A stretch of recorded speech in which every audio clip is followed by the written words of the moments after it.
India has three sampradaya, three schools.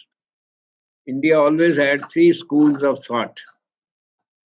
Three, they were always in dialogue with each other.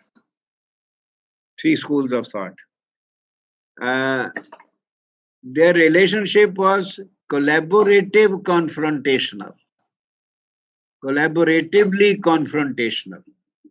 You see, they were not opposed to each other simply because you have to oppose, but they were genuinely different systems in ontology, that is, objects which exist, and epistemology, and the means by which we can know the objects. So they differed. Their understanding of this universe and this life, living beings, and the the goal, purpose, or quality of human life. So these three systems they differ. These three systems are Brahman Sampradaya, Brahman, not Brahman, not caste, Brahman, Vedanta. Brahman called Vedanta. They were also called Vaiyakarnas, the grammarians, because the grammarians were all Vedantins and they belonged to that school. So one school is Sanatan Dharma ka school, Sanatan Dharma ka, which is you call it Vedanta, you call it Brahman Sampradaya.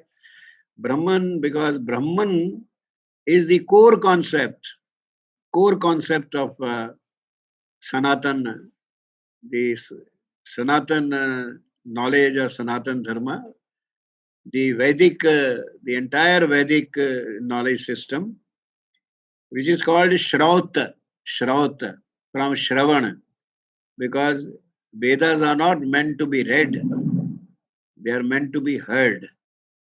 And heard, received from the ear, with the ear, and then meditated upon. Meditated. Shravan and Manana. Shravan and Manana go together. So, this Sanatan is one school.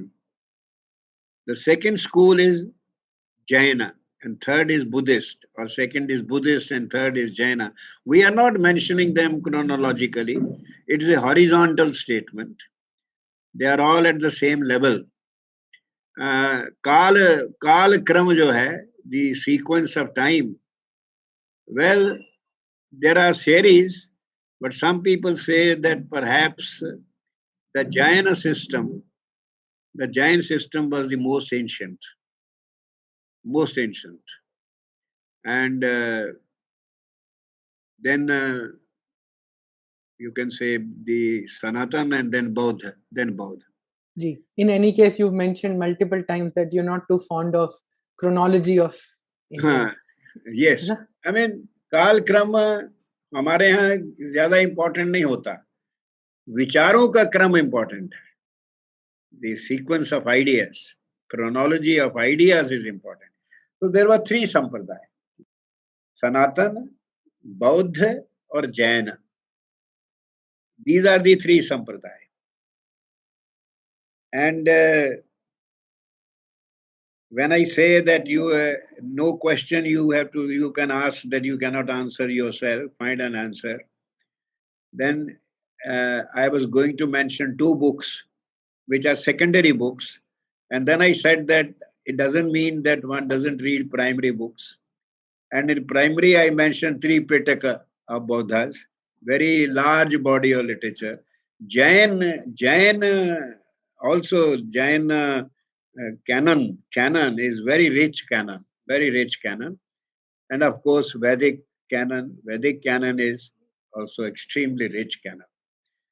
So one lifetime is not enough for just one of these three systems.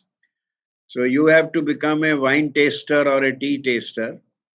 So for ideas also, you just rapidly touch upon them. जैसे खो खो खेलते थे ना बचपन में, खो खो जी, भाग के हाथ लगा के निकल जाना. So that way perhaps one can go through these. And that exercise itself is quite a reflective exercise. It is not to be dismissed. Because they say that depending on your Shraddha and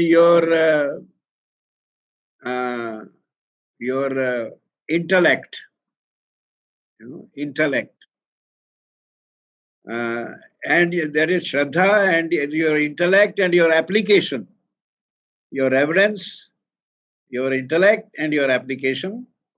Depending on that, you can learn Sanskrit language in 10 years, 10 months, 10 days, 10 minutes, or 10 seconds. It is said, depending on your intellect, your Shraddha, and your application, abhyasa.